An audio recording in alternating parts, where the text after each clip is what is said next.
Welcome to the Don Pod, the supporters podcast. Here's your hosts, Sam and Nate. 3, 2, 1, yeah!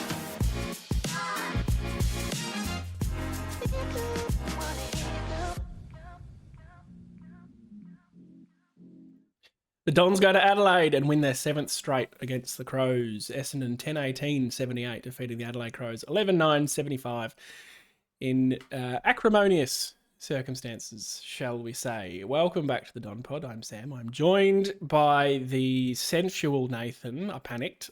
Forgive me for that. Might be the second time. Hello, Sam. Those How are exact you? words, but anyway, I am all right. Sunday afternoon, the glow of the win is still there, but Still it is there, Sunday still there. afternoon. I've been reading and watching all the memes with Sammy Draper, so I'm still memes. up and about, and you know. We have posted our first TikTok on, funnily enough, TikTok. If you want to go and subscribe to us there at the Don Pod. We're so up with young people talk TikTok on TikTok. Yes, Nathan, we are, aren't we? Definitely a wee thing there. Yep. How'd you Big- feel? About the game. Yeah. How were you emotionally in those last couple of minutes? I was in a cabin with my family asleep, struggling to not. I shout was and scream. sitting in this very seat and stood up with a couple of seconds left because I couldn't stood up too. handle it. Yep. You'll see the people, if you're on YouTube, that the thumbnail is that signs of stress, and one of those signs of stress is going for Essendon, and that sums up how I feel. Yep.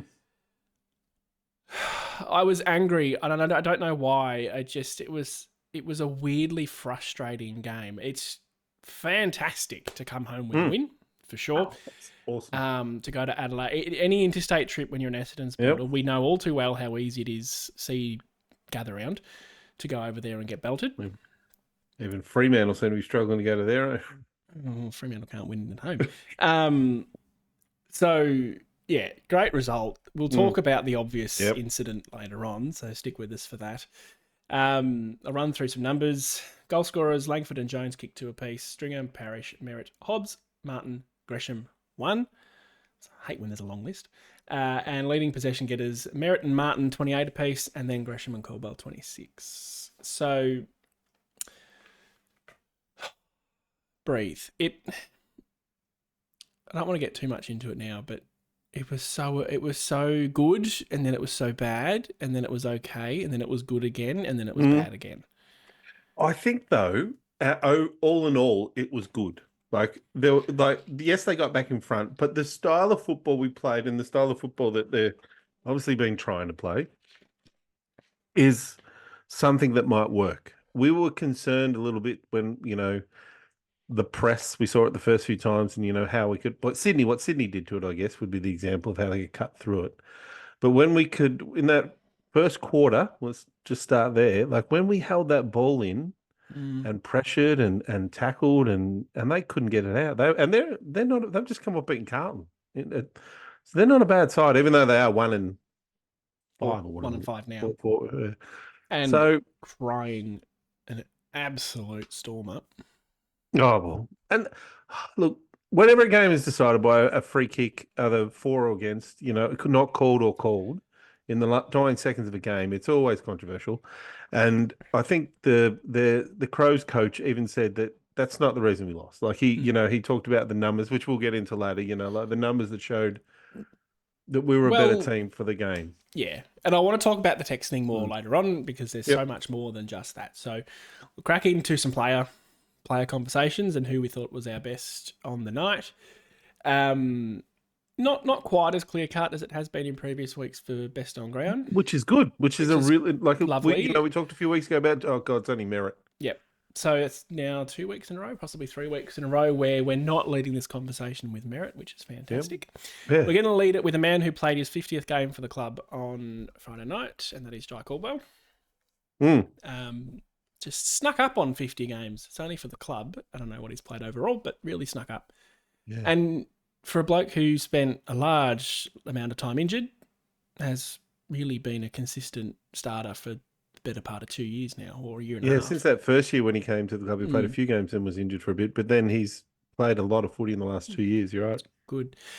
26 touches, 10 tackles, 6 clearances, and 7 score involvements without hitting the scoreboard himself. Yep. He kicked it behind, apologies, but still.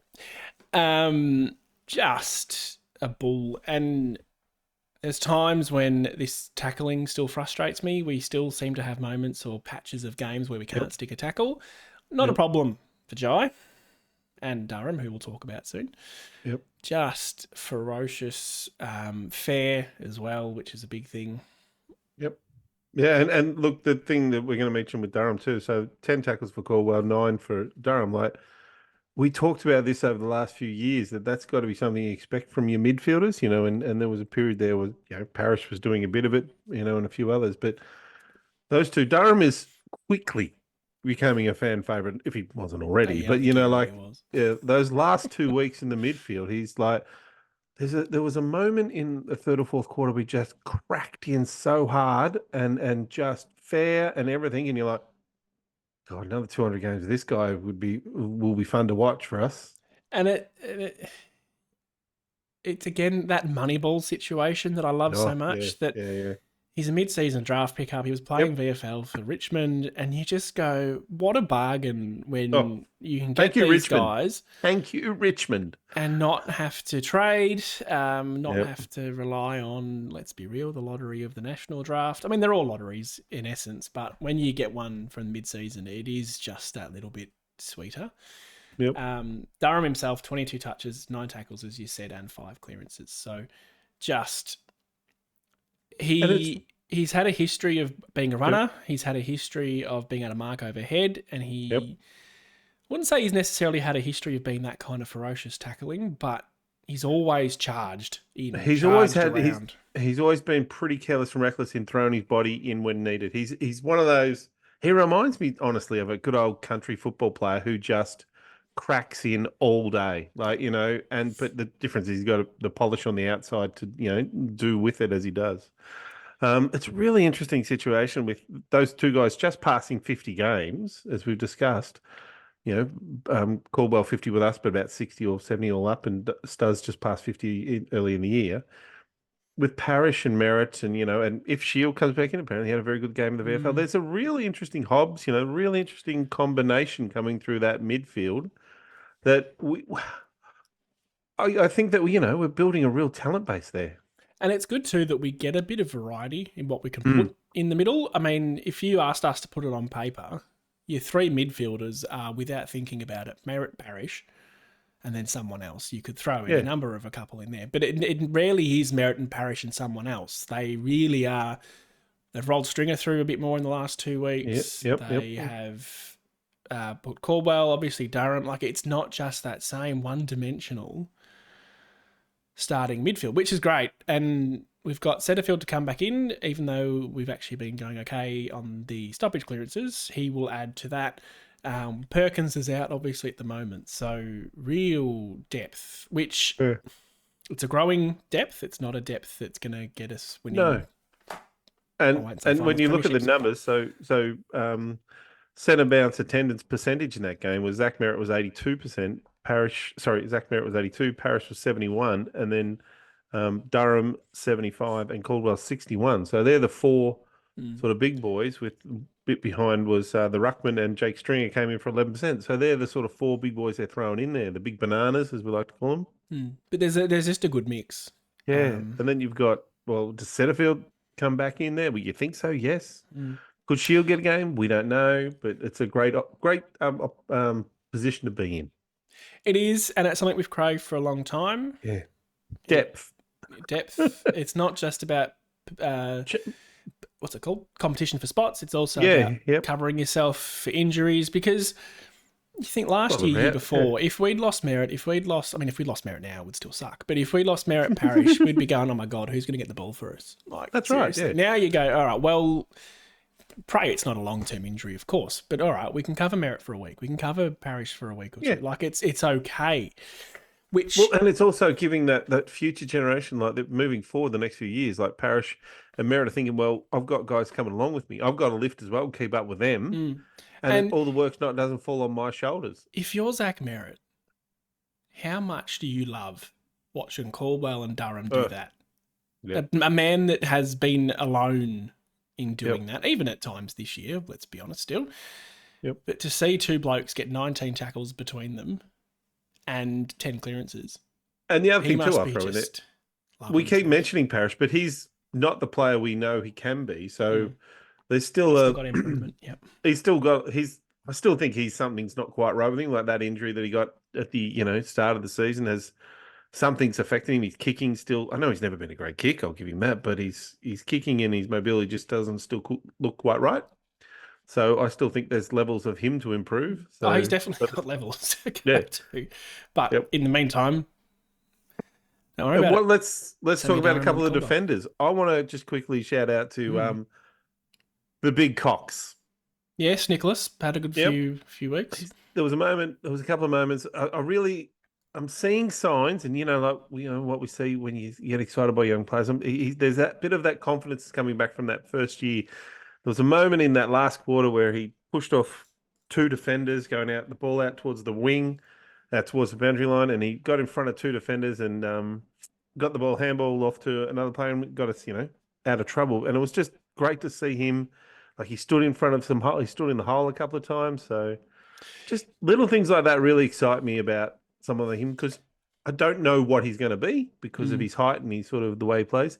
The other thing I'll mention just briefly too is that I'm really happy too that the coaches seem to have in the last 2 weeks settled on Kelly as a defender, which has been great, and probably I guess Cox playing maybe on a wing defender sort of role. So which is fine.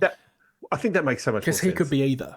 We're not sure on Cox. We're pretty sure that Kel's a defender.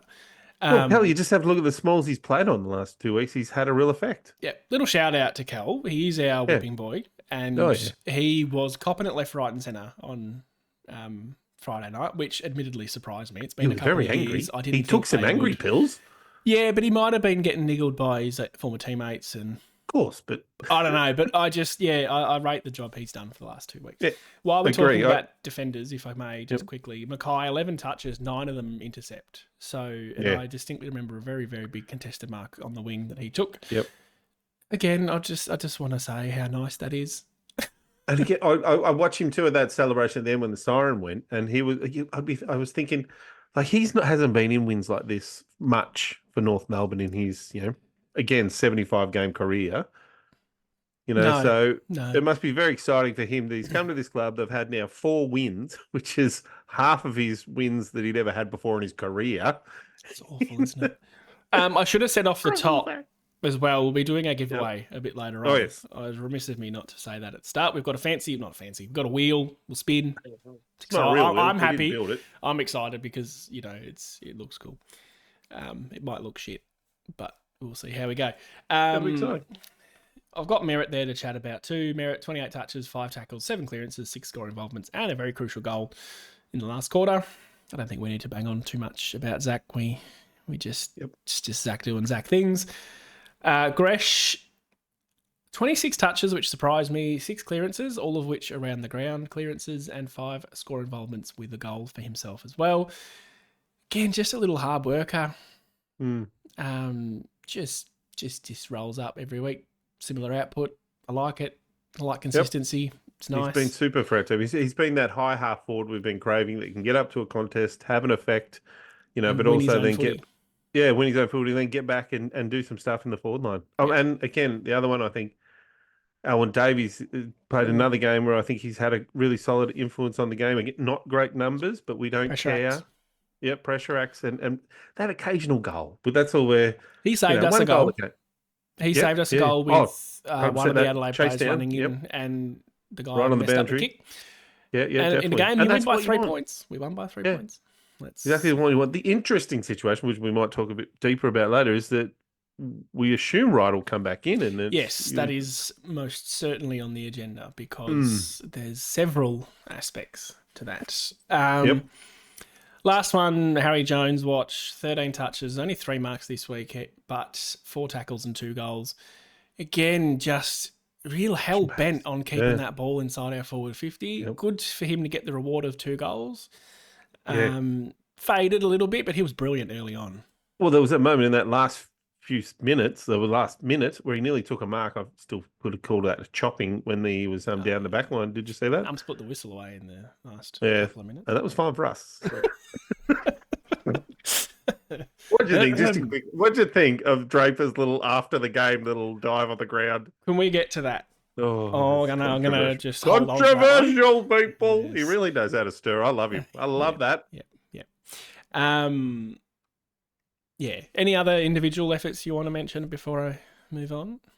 Well, just probably the last one would be for me was Martin, our boy Dusty, 28 touches, Rusty. Sorry, 7 marks. wrong Rusty.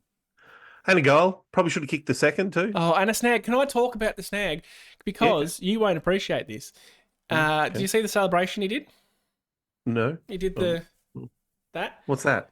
So that means, I'm assuming it's cold, chilly, but a Chelsea player who's scored a lot of goals this season. I don't know soccer. I know, but people out there listening will. Cole Palmer did the Cole Palmer celebration, and me as a Chelsea fan and having been amazed by Cole Palmer every game he plays this season, to see that celebration by one of our blokes was fantastic. I'm spitting chips at Goldstein because he ran into the camera shot as he did it, so there's no good shot of it. But that does sound like something Dottie would do. 10 out of 10 celebration, Marto. Well, it's just like his game in the last few weeks. Again, he hasn't, since that game where he had 40 fucking touches, or whatever it was. There've been less touches, but much more like and I think that I can't remember the numbers, but there was some really good defensive mark acts. So like, he took some defensive marks. There was some really, that sort of stuff that I'm happy for him to get 25, 30 odd touches, but he's got to also defend, and he did that this week, I really felt. And then, again, a goal in a critical moment. Oh, beautiful goal too. And a beautiful Love the man. bomb. Yep. Love the man. Such a skinny, again, bad freebie. Worst moustache in football, I'm pretty sure, but I love the man. Never really taken much notice yet. Oh, his moustache pretty is seedy. atrocious. It is pretty seedy. It's beautiful, though. It's beautiful. My son, who's 14, I think, nearly could be beating him. That's disappointing, I'm sure. Yeah. Sorry, Marto, if you're listening. Beautiful man. Yeah. BDE. I mean, embodies BDE. Yeah.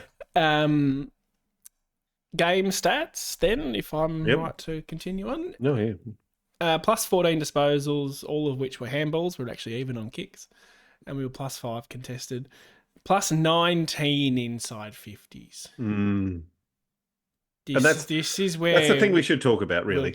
We will. Jesus Christ. Plus 4 free kicks, which I've done there with a little smiley face, if you're reading along there, Nathan. Yes. We're top of the free kick differential ladder. It's a bizarre world. I'd rather be top of the real ladder for reference, but I'll take it. I'm pretty happy where we are, to be honest. We're in the 8. Yeah. With 92%, I think. And do you see West Coast is in front of Adelaide at the moment? We'll talk about West Coast later. I've got some interesting things happening there. I changed my tip to Fremantle for that tipping comp too, just so you know. Oh, no, so you're out. Yes. Oh, okay, fair enough. Last man standing comp, and I had Hawthorn. Thought we meant to not talking about betting. It's not. Well, yeah, okay, fair enough. Gotcha. It's an entry fee. Just to go on that inside 50, so 28 scoring shots to 20 to go along with that. Yeah, it was a bit. They were a bit too. They scored a bit too easily, particularly early on. They were able to stick around as they went in. But this is something that's been going really well for us in the last 4 or 5 weeks. Our set shots, it slid a bit this week, but somehow we were always going to happen. This is the double-edged sword of kicking 17 goals 4 or whatever it was against Hawthorn at some point. At some point, you're going to have a shit game in front of goal. It happens. That's okay. Preferably, you just be a consistent... Brisbane. Yeah. You just be a consistent output. Yep. But it's just, one of those games and you just go, well, we got away with it. We deserve to win. So, whatever. Plus 3 hitouts, which then resulted in plus 1 clearance, which was, we're actually minus 1 at the centre, which was unusual. Yeah. But plus 2 on the ground. Dawson tore us for... Yes, Dawson was quite good. Patches of that game, he got away and nearly got them home. Yep. Duz was okay enough or good enough the other way, but Dawson had a probably 3-vote game really, even though they lost. He would, we were minus 7 marks, but it was 77 to 70, which given we're averaging 90, Spall spent a lot of time on the ground, which probably explains a lot of my anxiety through that game. We were plus 3 marks inside 50. That's possibly the first time we've won that stat. Plus 17 tackles. Yikes. That's unusual for us. And we had 16 tackles inside 50 total, which was plus 1 on Adelaide. So, and a lot of those tackles too, from my memory, a lot of them were like two guys tackling. Like it was, like they were frontal pressure. They were trying to stop them right there. They weren't chase downs. They were more just the balls there were trying to stop. What I really like about this tackling, and it is reflected with this free kick differential ladder. I mean, you could argue all day about the text one. I don't feel like we've had a particularly good run with umpires. I'm not saying we've had a bad run, obviously, but I don't think, I haven't sat there and gone, oh, geez, we've gotten away with one there, or no more than usual. No, well, but when we're tackling, we're tackling well. Yes. And I think it was Hobbs that kicked the goal from the free kick. They were talking about it on commentary, how that was such a great tackle because he managed to get low to a player who was already down low and not get him high. And I feel like that's been a big change. That when we do actually manage to stick the tackle, we're not giving away those silly high free kicks or in the back. And to take that point the step further is that 10 seconds before that, the Draper incident, Tex got tackled, threw his head back, like really put some sauce on it. But the tackle was fair. Like when I watched that replay, somebody posted a really slow version of it, and I was like, no, he has not got him. Yeah, he's got him shoulder, and he's just trying to throw his head, and he's looked at the umpire. I'm like, no, that is a very, and I think when umpires see that, then the next incident they're a little bit, no, I'm not calling it because they're like, well, hang on, how do I know he's not just throwing his head back as well? Like, so bit of karma. Good segue because we can move on to sort of the game stuff now, and that is the first thing on my list is the not free kick at the end. Now, the AFL came out the day after and good on them, said it was probably a free kick, but in their humble opinion, it was still reasonably well umpired given the evidence or given what the umpire could see. Yep. Completely understand as an Adelaide supporter why you'd be upset, more so given the acrimonious circumstances in which they missed finals last year. However, you have to understand that they are two very different incidents because one's clear cut. The ball did not hit the post. No, so it's a goal. That's this is just black and white. This is an umpire, an interpretation. Who's got 15, 20 players around the ball specifically, and it's right at the end. And I've had to change my mentality with this in football because it just frustrates me too much to blame umpires. It's too hard. But this is an umpire's interpretation of what he saw and what the rules are. Yep. So that is grey area all day, and it could have gone either way, 100%. It could have gone either way. That way. If I was being a twat, I would say look at the free kick Adelaide got on half time. Yep. The holding the ball against Langford, which was just never holding the ball. I don't understand how that was ever paid. Nope. And you kicked a point. If you kicked a goal, you win, literally. I mean, it's not how it works. I'd even say the other part too was Rochelle 5 minutes earlier drops a mark that should have easily moments that he would like to forget. Yeah, so there were moments they had. I think they kicked 3 points there, 2 or 3 points. The last 2 or 3 scores with their 2 or 3 points, and easily one of them could have gone through. And that Rochelle, you had the Rochelle moment too, and that they could have done us, and that would have been it, and we would have thought, well, that's it. We had them, but we lost. We blew it, is what I'll be thinking. We would have walked away. If the umpire had paid that free kick, I would not have had an issue. I would have been pissed at my own team. I would have been upset we lost. I would have been pissed at Draper because it was such a dumb thing to do at the end. Yep. But I'm not blaming the umpire. It was a free kick, and the AFL have confirmed that. But what I've written here, and I thought this after the game, if I'm an Adelaide supporter, what I'm more pissed off at is Tex playing for the high tackle earlier that you've just mentioned that wasn't there. And if he plays the ball rather than for the free kick, one, he might get a free kick legitimately. You don't need to always play the free kick. Nope. And two, as you say, the umpire has just seen that and then has to pay a free kick to Tex Walker. So that natural bias of he's just staged, essentially. Yep. So now... And I'm really glad the umpire didn't get sucked into that first one because it happens. Oh yeah, that would have burnt. Because that would have burnt. Pissed me off. And Tex Walker could have handballed. Like he could have probably tried to get the ball out instead of throwing his head back and dicking around with it. He probably play the ball. If you get a free kick, let the umpire blow the whistle. If whoever it was had come in there and taken his head off, we don't have much of an argument. But No. staging for it when you didn't even get hit high. Yeah. Pathetic. And look, as I said, the Adelaide coach Nick said, look, that's he doesn't even care about that. Like, that's not the reason we lost. The reason we lost is You because look at inside figures, 50s, yeah. the inside 50s, the scoring shots, all those other numbers were against us. We were probably lucky to be in that position. So this is for all Adelaide can whinge and bitch about that, they weren't the better team for the night. And I would be whinging and bitching too. Don't worry, I'm not taking any sort of moral line around here. But we did deserve to win. The text thing would just drive me insane. Text showing his true colours at the full time after the siren's gone, still going at the umpire is just poor form. Yeah. You've just got to move. I mean, I know it's hard. It's heat of the battle, but the siren's gone. Umpires have never changed their mind. No, and you just got to let it go. And you just got to go, all right, I'll go and take it out. I'm punching back.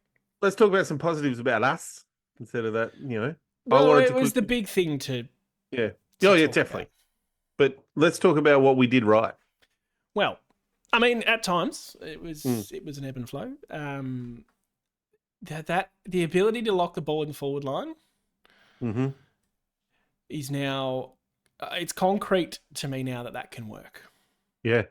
The question mark I have over it, the little proviso, is that when things start to go against us, we concede. We conceded 7 in a row against Adelaide, and we conceded God knows how many in a row against Port Adelaide. Yep. It's still a little bit worrying. But it's out the back. If it gets over our line of defence, like you can see where our line of defence... Not even that. We had... if we're outnumbered in our line...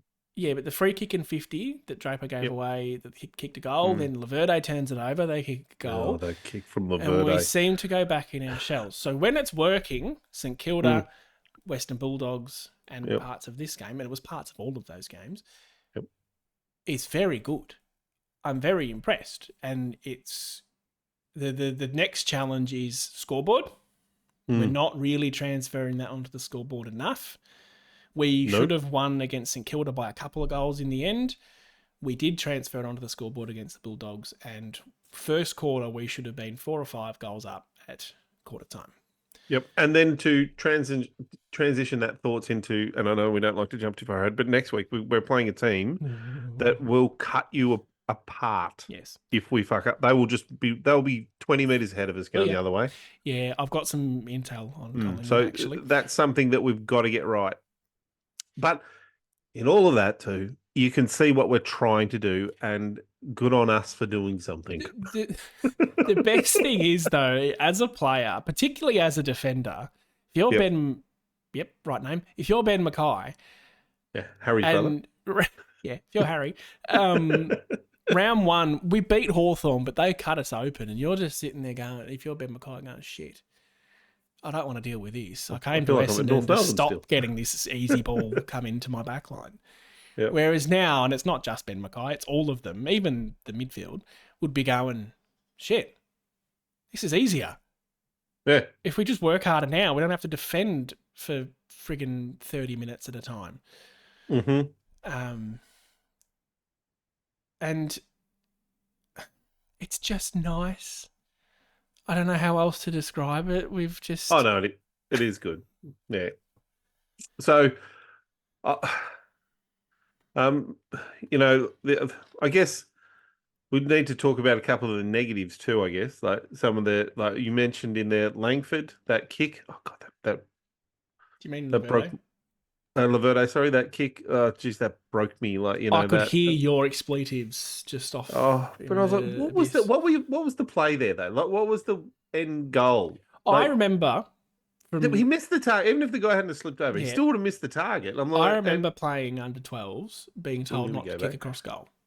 Yep, yeah, it is a pretty. And good I know rule. They do it, but it's a low. You don't risk do it when kick. someone's there. Yeah, it's a low risk kick. It's got to be a bloke in 30 meters of space. And I mean, fair play to the Crows bloke. He read it, he intercepted it. Yeah. It was good play from them. But and when it always happens a lot in footy that you dominate for a period of time and then the opposition get an easy one if you can't score. Happens. Yes. And we those let them ones do kill that. You. Yeah. We let them get that easy one out of that next centre clearance, and then that one. And I'm sure all of us Essendon supporters collectively just sank a little bit in our chair. We Just, did. oh I did. God, I here thought we go, that's for here we God's go. sake. Yep, it was a here we go moment. And then they start waltzing the ball out of the midfield, and you go, "Oh, for fuck's sake, here we go." The flip side of the flip side, if you will, Mm. is that we managed to get back on top. They kicked 7 goals in a row, and we still won the game of football. Well, they got to 20 points in front, didn't they? Was it? Ish, yeah. Yeah. Ideally, we don't let them kick 7 goals in a row. And I think that's still like for them to get whatever close to 20 points 19. in front, and what was it? 19. Yeah, rounding up. And then for them at home, for us to then get back that lead, like that's some good footy from us. Like it's really great. And we did everything right at the start, and this is why it's frustrating not to put it on the scoreboard, because we killed them for the first 15 minutes. But that's like we've talked about this though with St Kilda. They did the same thing. You know, that's teams that happens sometimes. Yeah, like I didn't see the Brisbane game, but I saw the scores, and they were fucking 4-13 or something ridiculous. I'm going, what have you done there? Well, I mean, if you can't, but you've got to, you've got to accept bad kicking is bad footy. So if we'd lost it because of that, then that's what we're sitting here talking about. That's right. Yeah. And like I said, it is part of football. You are going to have games where you kick inaccurately. It's disappointing. It's annoying. I don't think we had too many silly shots. Like they weren't particularly from hard or low percentage angles or anything like that. So you just kind of got to go, oh, well, we've been mostly accurate so far this year. So, question for you. One of my pet topics. What did you think of our 2 ruckmen in the game? Well, great segue, because I was meant to talk about Draper before. Well, what we do here. That's what you're here for. Look, Goldie was fine. No issues at all. I don't think... Riley O'Brien had a little bit of a round the ground. Probably should have taken a few more marks and probably been a bit more damaging. I love how Riley O'Brien runs out to the ball like this. He's got his arms up about 3 hours before the ball gets there. It's quite humorous. Supposed to make sure he's getting it right. It's just such a big dopey ruckman thing to do. Hey. Draper was awful. I'll call a spade a spade. He wasn't great in the ruck. He gave away the free... Well, I don't think he gave away the free kick, but he gave away the 50. It was just needless. And then the moment at the end, which... If that's paid a free kick, we're sitting here going, that is so Essendon. That is such a low IQ football club thing to do. Yep. I know Sammy's I understand what he's trying to do. He's trying to lock the ball in, but you're exactly teammates. Right though, saying, but it's a low IQ way to do it. Yes. Like you nearly need to give the ball to the Adelaide person and then tackle them. That's right. Yeah. So and then you lock it in that way, not just sort of blanket it and you learn from it. Yeah. We'll talk about ins and outs later on. There's been some comments about Draper being dropped. I don't like that at all. Well, can I quickly talk about, because it's my topic that I like to bring up ruckman. I really just asked you so you'd ask me back. Oh, sorry. Yes. What do you think, Nathan? Yeah, that hasn't worked at all, people. You asked me a question and I answered it. I don't like Goldstein's the way he's rucking at the moment. A couple of things are really frustrating me. Somebody posted a stat that Goldie's hit-outs to advantage were 5.8% and Draper's were 3.9%. I'm like, well, that's not really... When you look at Gawn's at 11 or 12%, you're not really like 5 and 3. We're not really got the classiest hit-out to advantage numbers in our team. I don't understand, I know we're going to talk about it later, but I just want to talk about it now because I think it's a big topic. That I don't understand this talk of, I'll play Goldstein, drop Draper. What's the theory there? We just get rid of Draper? Totally agree. He's had a bad game. He's had a bad game, yeah? We don't drop Merritt if he has a bad game. No. There is no benefit in playing Goldstein alone with Draper and Brian fit. We did not bring Goldstein to this club as a 33-year-old or 4-year-old, whatever he is, to become our number one ruckman and kick the other two off to VFL. If that is what we do, then I swear to God, I will write a letter to the Essendon Football Club and say, well, what is Goldie playing in our premiership team? Why would you do that? Yeah, and that's the point I was about to make, is if we were pushing for top 4 and we had to make cutthroat decisions, fine. If we're on the verge of a premiership and you think Goldstein's the best ruck and he needs to play alone, fine. Yep. Not where we're at. Not what we're about. I'm sure Goldstein would even realise that. That's no. And we need to play games into guys like Draper and Brian. Yes, they're going to play bad games. They're going to have shockers. But the future of our club is with a Draper. He embodies what I want our players to do a lot of the time with the way he just goes at it, crashes through, protects his midfielders. And you can see him. He looks after him. how much does he pump every single person Oh, up on he that does. team when he kicks a goal? Or when he's Yep. just about and up and about, rather. Or when he kicks a point. Or when he flops to the ground after the game. We can talk about that Yep. now if you'd like. Yeah. Um, So, yeah, Well- I don't get the logic of people. Yeah, he had a bad game. Yep. yeah, Move no, on. Not dropping He him. gets another go at it against some pretty good ruckmen in Collingwood. So, Yeah. All right. I don't want to talk too much about Draper because I actually have a social comment later on that I want to. okay. Bring I up haven't read again them, with so him. Look forward to it.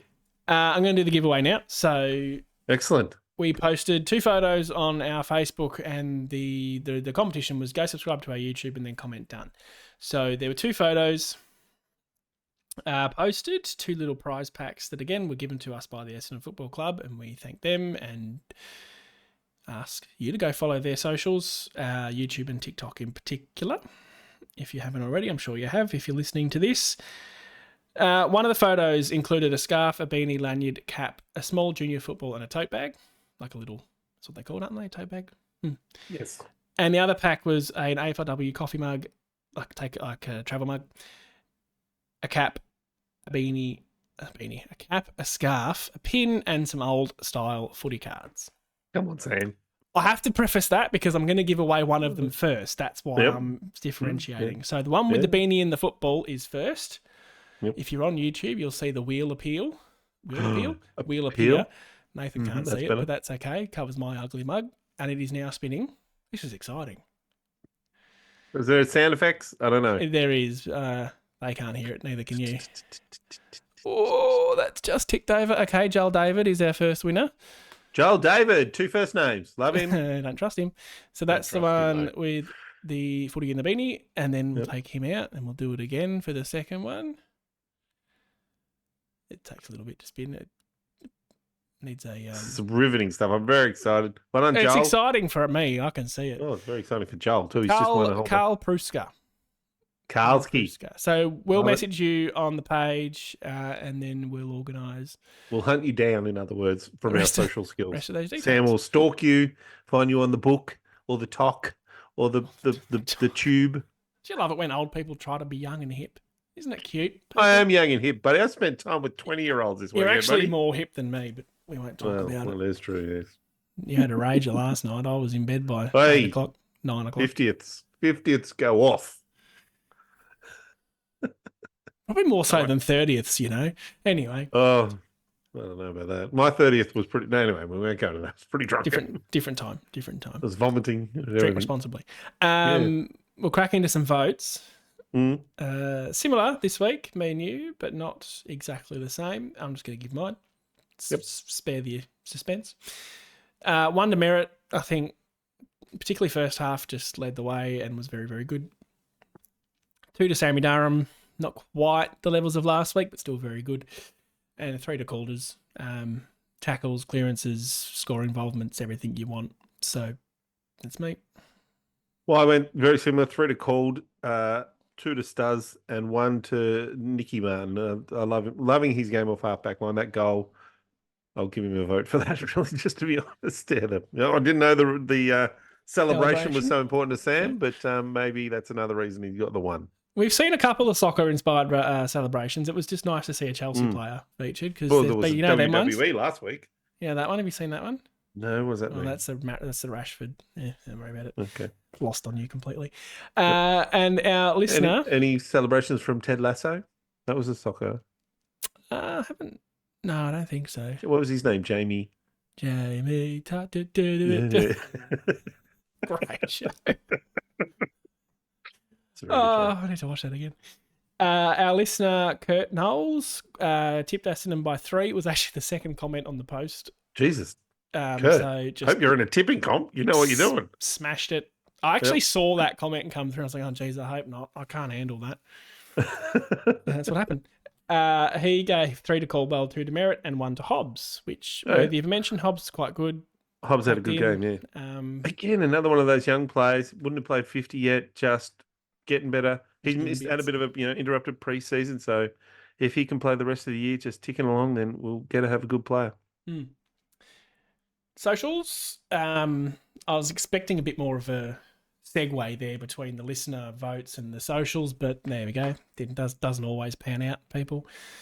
Hopefully my next segue will work a bit better. You're all about your segues. I love a I'm good buying you one. segue. I love a good segue. I'm going to buy you an actual segue one day. Andy K said, very happy with the win, capital, but not a fan of Draper's antics after the game. I'm all for humility and it wasn't a good look. We complain when the Ginnivans and Waitmans and the Papleys of the world carry on. And I wanted to highlight that because it's a valid point. But you love all those players. Well, so, let me finish. It's a valid point in that we do carry on a bit about the Ginnivans and the Waitmans and the Papleys, but I also understand it's part of the game, right? There are just some players that you love to hate. Yep. I would have every single one of those three on my team, and I would love them to death. Yep. So I think it is a bad look after the game. It's a bit taking the piss. I think in the heat of battle in the game, it's fine. You get away with not that exact thing, but a bit more. Imagine him doing it in the game. Imagine if there was like 2 minutes to go and they had that moment and he's running back, slides on the grass in front of Tex. That'd be 10 times better. Stick it, buddy. So I'll say there might be a time and a place for it, but yeah. Like I said, I'd have Ginnivan, Waitman, Papley. I'd have every single one of them in my team. Yep. And I agree it's not a good look, but I don't have a problem with it. We're so afraid of personality in these players. Right. And it's not hurting anyone. No. It's not. Just there's no offense or it's like suck it. We won. Yeah. Yeah. That's okay. Let's be hated. Let's embrace the hatred. Yeah. Let's be good. First of all, let's be good and then be hated. And I would hope that the majority of supporters out there can look at Ginnivan and go, yeah, he's a piece of shit, but I'd have him. Yeah, I agree. I do agree. Yeah, good. Okay, we are agreed. Lincoln Toy says, it's the most ticker we've shown since the 2000 grand final. Oof. Big call. Huge call. I'd throw the Fremantle game in there, but I have to apologise for the next bit because it's already happened. He's already had mine, but Sam Durham can have my children. Good luck with that, Lincoln. I think there's at least a solid technical issues I don't understand. 700 in line one. Never mind the what's it called? Issues. Yeah, we'll leave it at that. I just like that. Can have my babies. That's what I say when things happen. Yeah. And then Ron Bassett, which is my segue into talking about next week and what we might be looking at. Yep. Going to be an unlucky out if 2 metre Peter comes back in, as one would expect. Can't really drop Jones after the last few days. No. It's really out of Draper and Goldie. I think Goldie has been more consistent than Draper. Thoughts? So before I get your thoughts, great comment, Ron, because it is now the biggest question we have leading into Anzac Day in a couple of days' time. And it's a question I'm happy I can answer, but I don't actually have to do, I can say what I feel. Yeah, I don't actually have an to do opinion, anything. And that's just have an opinion on it and be wrong. No one gets affected. No one's going to stop listening to us because we get that bit wrong. If we get it right, though, we'll be gods. Yeah, gods, Sam. Just quickly cover off the VFL, and then we can chat about that specifically. So, the VFL lost to Southport. They were about 14 points up with 3 or 4 minutes left and lost to a behind scored in the last 10 seconds. I was at the Collingwood and Port Adelaide game watching that on my phone. Disappointing end, but I don't know if the VFL have won a game yet. I might have won one. No, not that I can recall. Yeah, disappointing. Southport at least were a good side last year before. Anyway, don't really care. I'm interested in the players. There, my brother-in-law, who was at the 50th, the big shindig. Yeah, big shindig. He's a coach of the women's Southport team. I don't know what sort of coach. You've got connections. There you go. Yeah, just a reference. Cool. Shout out to Doc. Big up, Doc. Does he listen? He's Richmond. He wouldn't be this deep into listening. Anyway, he wouldn't be the hour in every week. Get stuff, Doc. Whereas my nephew Zach, he does listen. He works for the Bombers. Right. He's the game I went and watched. So really, if we're doing shout outs, we should probably shout out the people that are actually. We should shout out to Zach. Yes. So Zachy, well done. Good. Okay. Notable performances by AFL listed players. Brian, top of my list every week. 22 touches, 33 hit-outs and 4 marks. 33 hit-outs. Why play Goldstein when you got that guy running around in the VFL? Actually Please. down on numbers, to be honest. Yeah, he didn't hit 40 hit-outs like he does.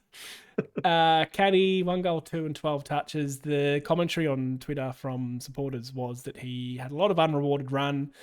I did see a video of him taking half a hanger. He just didn't mark it. Again, I don't think he's on the fringe at all, but I like to keep an eye on it, and that's not just because I sponsor him. Dylan Shield, 24 touches, I believe on limited minutes again. I did, again, see some highlights, watch the last little bit. He was winning the footy and moving quite well. Lastly, the official Lewis Hayes Club update. It feels like it needs a sponsor. 26 touches and an equal game high 9 marks for young Lewis. Come on, get him into the seniors. I mean, I'd drop Laverde for just that bloody one kick. Yeah. Again, I've got no issues with Laverde's effort. He's just shit. It's just shit. Sorry, lad. We love them, but the quality of his ball use sometimes it just kills me. Like quality of his defending. Yeah, his quality of defending is also pretty ordinary. Seems like a ripping bloke. Again, gives his heart. Yep, absolutely. Gives his heart. Just bleeds for the club. Not for me. Yep. So back to Ron's question about who goes out for 2 metre Peter. 7-seater air conditioner mini bus. Leading candidate for me, I'll just say it straight up, is Goldstein. Yeah. For all those reasons we talked about earlier. You cannot, and look, Goldie knows that. I mean, Goldie probably would love to play in an Anzac game. That would be. You'd think that in front of would he have played? Would he have played in front of 90,000? Or he played in finals. I reckon he played in that final we played against him in 2014. Well, there might have been. We might have dragged about 70,000 to the game. Nah, that was big. That was. Oh, was it? Okay. Yeah. But I'd be fascinated too if they do take the 2 ruckmen, because it's worked for so long, and we are coming up against Cameron and Cox, who they're 2 good ruckmen. Like you can't. I don't know if we can go in with 1 ruckman against Collingwood, because I think Cox is just his height is a threat. You know, like just the fact that he is 75'3", that is hard to ruck against all day. You know, so if it was Draper on him and then Cameron came in to have a run rate, Cameron can run. So I reckon, and I honestly don't believe Goldie's got a full game in him to be like. I haven't seen him powering through last quarters of games. I'd love to see his numbers in the last quarter, how much game time he's doing, because that game, for example, on the weekend, on Friday night, looked like he rucked a lot more in the first half and Draper did a lot more of the second half, because I thought Goldstein was going to go off when they were calling the sub. I reckon they'll chuck Goldie off because they'll try and bring a bit more run on, but they didn't. So that was a kerfuffle. So, yeah, Goldie did play in that final, by the way. Only 78,000. I was at that game and I remember that being huge. So there you go. Well, there you go. So this could be the biggest crowd he ever plays in front of. Interesting. So I don't have an answer, and I wouldn't say Jones or anyone like that. No, you can't. Can you play? Can you play all of can't. them? Can you play all of them and stretch? It's too tall. Yep, I think it's just too. I mean, if you took someone like Cox out, I'm not suggesting that, but nope. Then possibly, but that doesn't help the forward line. But that's not doing anything. No. So I you're think still it has playing to be one of the ruckmen, and I would be very disappointed if it's Draper. And I don't think it'll be a ruckman, but completely on the assumption that Peter Wright comes back, which they have to. There is no way Peter Wright does not walk back into that team. He has not done anything wrong not to be in that team. Yeah. And although Jones has been wonderful, no doubts, he does not take the spot of Peter Wright. So is that the swap then, as much as we might not like it? That's possibly the option. I mean, in the first round, did those all play together? What was our first round team? No, you're right. It was Jones. Hang on, let me suss that out. Jones played in the first game, was horrible. Then got dropped for the second round, and then he came back in because it was a late out. No, that was Draper didn't play in the first one, did he? Hang on. I'm getting the lineups. Draper didn't play in the first round, so they played Goldie and Wright had to ruck, I reckon. Yes, there was no second ruckman. You are spot on. So that might be. I don't like it. I don't like it at all. I don't understand the point of bringing a 34-year-old guy to our club and he gets the number one position, even though your 24-year-old's your future and everything. And Draper needs to play in games like that.